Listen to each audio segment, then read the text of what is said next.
Continuing with Chapter 1.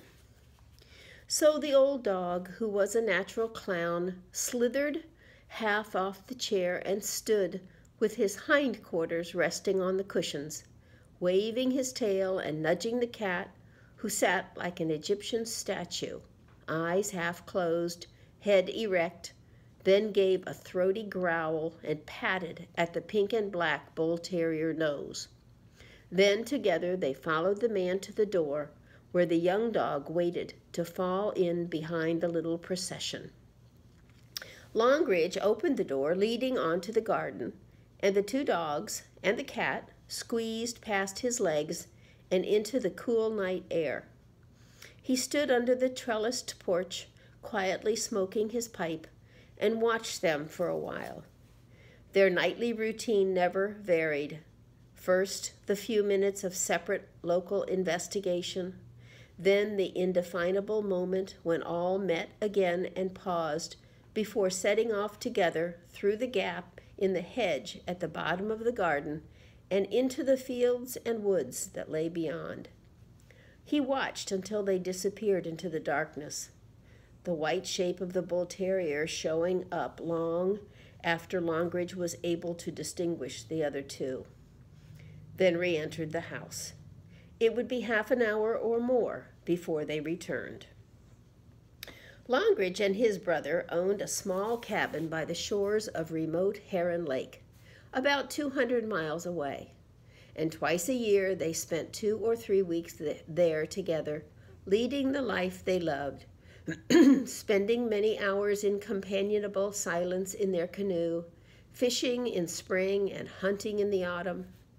Usually he had simply locked up and left, leaving the key with Mrs. Oakes so that she could come in once or twice a week and keep the house warm and aired.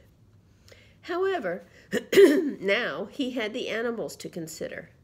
He had thought of taking them all to a boarding kennel in the town, but Mrs. Oakes, who loved the assorted trio, had protested vigorously and assented that she herself would look after them, rather than have those poor dumb animals fretting themselves into a state in some kennel and probably half-starved into the bargain.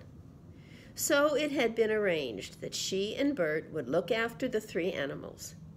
Bert would be working around the garden anyway, so that they could be outside most of the time, and Mrs. Oakes would feed them and keep her eye on them while she was working in the house. When he had finished packing, Longridge went into the library to draw the curtains, and seeing the telephone, he was reminded of Mrs. Oakes.